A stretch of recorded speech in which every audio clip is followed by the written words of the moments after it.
speaking of Trump, he was on Varney. Welcome. You're watching House Parks Mega Worldwide. Long form videos is what I do here. Now, this one, like I said, it's a little longer. I may not even have time, but I also might find it boring and stupid, which is entirely possible. Thanks very much for being on the show this morning. You're welcome. Oh, him, right. So Trump is calling in. We are basically, time has folded back on itself, and we are in 2015, where Trump is just dialing in his fucking pajamas with Cheeto dust on his chest, with a remote in his hand, watching to make sure they use the only approved photograph. Hello, Stuart. Hello, Stuart.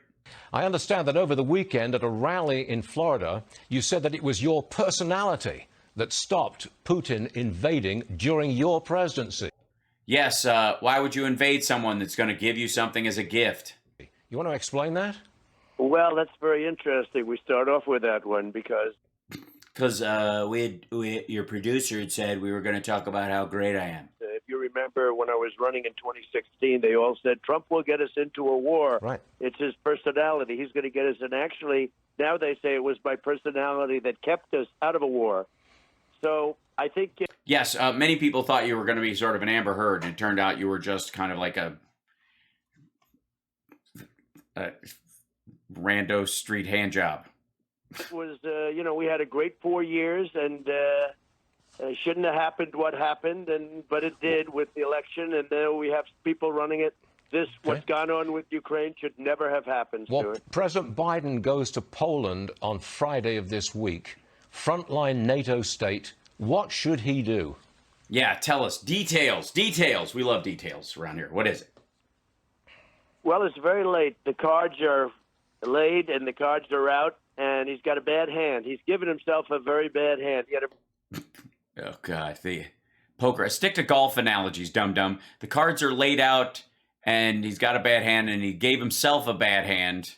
Very strong hand before it all He had a very strong hand. Started, the strongest. And it should have never started. Would have never, ever started if I were president. I Bullshit. can tell you that. Bullshit. With 100% certainty. That's because you're an idiot. No. This is horrible. This is a human tragedy, what's going on. He's now going with a very weak hand, and he is not somebody that really mixes it up. He sits there, and everyone tells him what to do and what they're doing, and he doesn't mix it up. He doesn't. He does. Look, it's very sad to watch. Also, he doesn't mix it up, motherfucker. Russia's threatening people with... All right. This whole idea that Russia... Hold on one second. That Russia was just kind of like, they were going to be fine. And then Biden came in and allowed Nord Stream to start back up again. And then Russia decides to attack. Like, at what point, first of all, we were able to snatch that back. So the idea that it was going through, even though they couldn't get insurance, because we also outlawed that, but they could get it from elsewhere if they wanted to. They just couldn't get it with an American company, which was, most of the company's worth a goddamn, or the UK, I suppose. But tell me from these guys, this is on Russia's, little weird supervillain roundtable they do, where they're talking about monkeypox. Listen to this and tell me that you think these people are legit actors on the world stage. Monkeypox. Almost all who get sick with it are men of non-traditional sexual orientation. Yeah. So now you know why the Ron Johnsons of the world and the DeSantises of the world like Russia so much and think it's something worth investing in. It's because they're immensely anti-gay. From the perspective of public health, общественного здравоохранения крайне важно говорить, что обезьянья оспа распространяется среди it's important to note that the disease is spread населения. Это просто не throughout the homosexual population. And look at this dude is saying this. Look at her. The fuck is going on here? необходимо. В общем, вы не поверите, это такое совпадение, может You won't believe it. Such a быть, не coincidence. совпадение, Or maybe it's not a не coincidence. очень понятно, но почти все страны Most countries whose homosexuals got monkeypox среди гомосексуального населения, которых прямо сейчас распространяется are supplying weapons to the Kiev regime. оспа, обезьян поставляют оружие киевскому режиму. Бывает же, а? Stuff happens, right? У нас вообще ни одного We have no cases of monkeypox, not even one. случая заболевания оспы. Вообще ни одного. Обезьянье. Yeah. So the idea is that there are no gay people in that only Western gay people get monkeypox.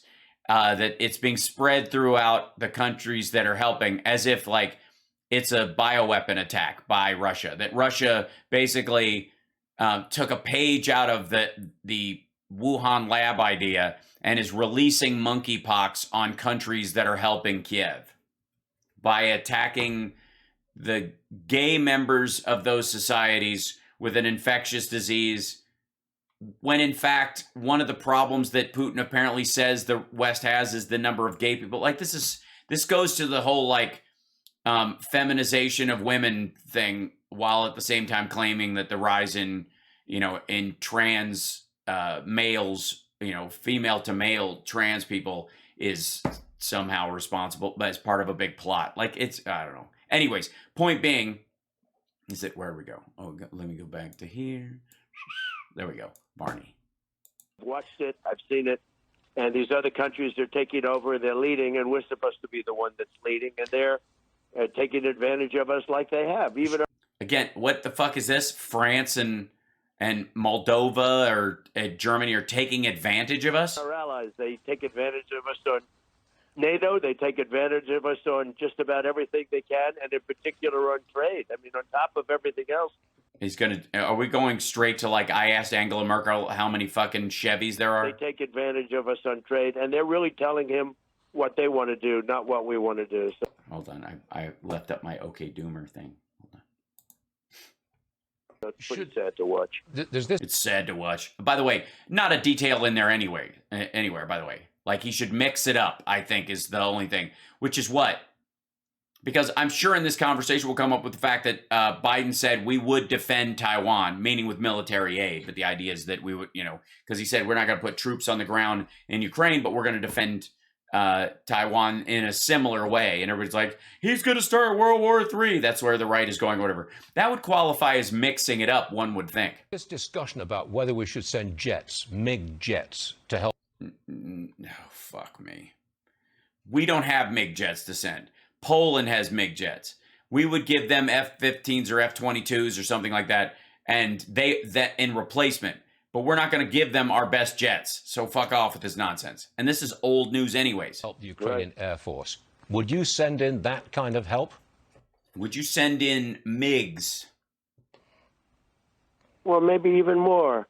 Yeah, maybe even more. Look at this. What does more mean? Look at Stuart Varney. Maybe even more than MiGs. To be honest with you, and I'm the Like one what, that Mr. President? Yeah, like what, fucko? stayed out. Like what? I'm the one that would have stayed out. Let me just explain that Putin is saying things like, "Don't Or we have nuclear, and we have nuclear, and I rebuilt our nuclear, and you hate even to say it." And you dare send anything in." In the meantime, he's killing thousands and thousands of people. So he's acting like we're an aggressor. If we send in some old 44-year-old plane that probably gets shot out of the sky pretty quickly, and he's acting like we're terrible people if we do that. But he's killing tens of thousands of people. yeah, we know what's going on, asshole. What would you do? Far more than they're reporting. You don't knock down those buildings and blow up those Oh my God, the whole fucking, they say 8 people are in these, and in the largely empty buildings are the people have been evacuated from. buildings, and they say 2 people were injured slightly. And thousands of people are being killed. And when he says, "Don't you dare do that," and we all say, "Oh, he said don't do it, we don't want to start." The fact is that what he's doing is a human tragedy. There's not been anything like this. Oh my God, answer the fucking question. What would you do? In a sense, maybe ever, but certainly since World War II, when you Jesus Christ. look at it. But there's never been anything like this. So what do you do now? If you Oh, that was an edit. What do you do? It's terrible. What's happening? I don't know if you noticed, But what you hear and they say and what they say they said is not true in a way that you and it never would have happened. You said you'd maybe do more than Yeah, what the fuck are you talking about, dum-dum? just send in the MiG jets. All right. What more? What I would do is we have tremendous military capability. Again, what is this edit? We have tremendous military capability. No shit.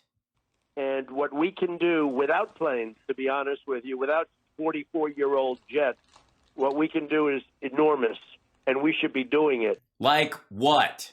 We are doing it, fucko. We're sending in drones. We're sending in howitzers. We're sending in targeting and kamikaze drones. We developed another kind of drone just for the Ukrainian forces. We know all this. This is actually in the news. This is verifiable and obvious. It's not like you got a big fucking secret. And we should be helping them to survive. We are helping them to survive. What are you going to do? Send them shovels? And they're doing an amazing job. But, you know, I was the one that sent in the javelins. I mean, everyone refuses to. No, he didn't. He held the javelins back. They were ready to buy them. They had money already. The Congress had already allocated the ability to sell javelins to them. He stopped that process until the last possible second. Acknowledge that, and I took a lot of heat. And no, he didn't. Took a lot of heat for not giving them the javelins. Sent it in very openly and glowingly, and they said... openly and glowingly on the last possible day while delaying it, trying to pressure them into doing a press conference to help him win the election. Obama sent blankets. Because Yanukovych was fucking president. Because they transitioned into Poroshenko in those years. Because Zelensky wasn't even elected until 2019, you prick. Trump sent javelins. Well, nobody knew how well those javelins would do and how well they... Yes, we do, because we used them in Afghanistan, stupid. But those javelins that knocked out all the tanks... So you'd send in javelins. Biden's already sent in a bunch of javelins. They upped the production of javelins so they can send more in. Oh, for fuck's sake. Those were sent by me, and we sent them in large numbers, too. Yeah, and they're already used up. And we had to send in more. And... I didn't even realize at the time when I sent them, I said, man, you know, that's a lot of stuff we're sending, but let's do it. Let them have a chance. Who would have thought that they would have been so powerful, the way they protected that country, but they need other kinds of help. Like what? Yeah, back to Varney's question. Like what? And one thing I do rapidly is that get the oil flowing, because if you reduce the price of oil significantly, that war is going to end. That war is going to end. You know the expression, what you need for war is three things: money, money, and money. Yeah, that's not what people say at all. As a matter of fact, especially when you have a situation where, like, a lot of Ukrainian street fighters aren't being paid. They're just defending their fucking country. They definitely need arms and that kind of stuff, but they're taking it from the fucking Russians. Money, money, money. Good Lord. Like, basically, war is essentially, it's like Celebrity Apprentice, when I had Flavor Flav on one side and Gary Busey on the other, and that never would have happened if I was still president and the election wasn't rigged. And if you bring down the price of oil, and you could knock the hell out of the price, I had it down to $1.71 at one point. In fact, it was so low that I was afraid we were going to lose our oil company. Jesus Christ, because it had nothing to do with you, fucko. No one was going anywhere. I had it down. What the hell? I had it down so low, I thought I was going to wreck everything. Well, you got to get that oil down. And if you get the oil down, that war is going to end. But let me press you again on what extra military help thanks, Stu, you would give to the Ukrainians. You say you want to do more than just the MiG jets or the javelins. Yeah. What more? Well, I think the drones are just as effective as anything nowadays. I mean, they make drones today. We're already sending those, stupid. We have drones that are just as effective as just about anything in the air, anything you can do in the air. Like And what? you can do drones, plus they give back tremendous amounts of information, and the information leads missiles right to whatever the hell target they are, and you don't have to Yeah, we're already doing that. shoot them from Ukraine, so therefore you're being neutral. It's so ridiculous. Look, Stuart, when he goes in and he kills thousands of people, are we going to just sit by and watch? This No, we aren't just sitting by and watching, stupid. What the fuck? Hold on. March 21st, 2022. Okay. This is older, but this is after the invasion. country will be, in 100 years from now, they'll be talking about what a travesty, what a horrible thing this is. We can't let that, just on a human basis, we can't let that happen. And then he says that they're a nuclear power, but Oh, this bullshit again. we're a greater nuclear power. I hated to do it, but I rebuilt our nuclear capability like nobody has ever thought even possible. Nonsense. Well, I mean, we went through the whole fucking Cold War. We were nuking our own country. So was Russia, testing these fucking things. $2.5 trillion in our military, and a big chunk of it went to nuclear and redoing it. We had 45-year-old and 50-year-old weapons that we didn't even know if they worked.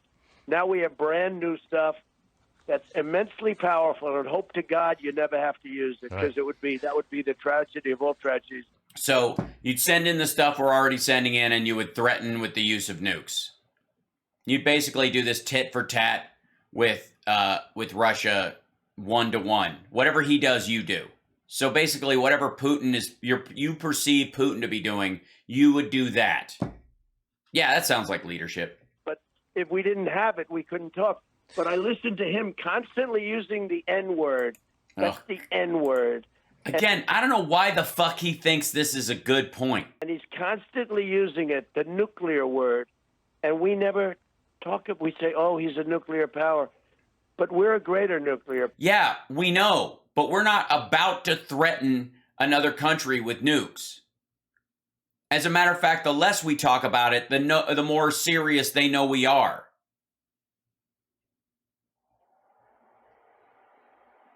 And there's an argument that one of the reasons why Russia plays up their nuclear arsenal is because it actually sucks. Power. We have the greatest submarines in the world, most powerful machines ever built, most powerful, and they got built under me. Most powerful machine. No, they didn't. The fuck are you talking about? We didn't have like a 4-year jam of creating nuclear submarines Ever built, and nobody knows where they are. I mean, I know he means they're like invisible and you can't find them, but Most powerful, and they got built under me. Most powerful machines ever built, and nobody knows where they are. And you it's just I lost them. As we were leaving, I had a map and then it got folded up and I lost it. Holy shit. And nobody knows. It reminds me of that Ellen joke. My favorite Ellen joke back when she used to do stand-up was my grandmother started walking 5 miles a day when she was 87 years old. And she's 92 now, and we don't know where the hell she is. I always love that joke, and that's exactly... You should say, look, if you mention that word one more time, we're going to send them over, and we'll be coasting back and forth up and down your coast. You can't let this tragedy... Yes, we have... So let me see if I understand this. That we have amazing submarines, best machines in the world, and nobody knows where they are, and that's partly why they work. And what we say to Putin is, if you mention nuclear threat anymore, we are going to send them to a place where you know they're going to be, to coast up and down your coast, so that you can easily find them and hit them. Jesus. Continue. You can't let these thousands of people die. It's going to be hundreds of thousands and maybe millions of people by the time it ends. Well, let me turn to China. China has... Oh, yes. Let's go to China. This is finally a topic he knows well. As a matter of fact, I would like to finish today's show with a special report on China, if I may, with our dear friend Peter Zion. The deal with Russia. They'll help each other during this war. Yeah. Bullshit. President Biden held this 2-hour phone call with Xi Jinping. We haven't got a transcript. We don't know what threats were on the table, but we presume... I think I do. Oh, I go think ahead. that Tell us. we were threatened by China. You know, I heard that he said, you know, he read a line that they gave to him about the repercussions. They gave him a line, and he read it. Projection. She's very smart, okay? I dealt with all of them. I know them all. I know them better than I know you, Stuart, and I know you and I like you. Oh, we've seen part of this before. We saw a clip of this last time. We just didn't see the top of this nonsense. All right, I'm like, it's just so repetitive. I'm out.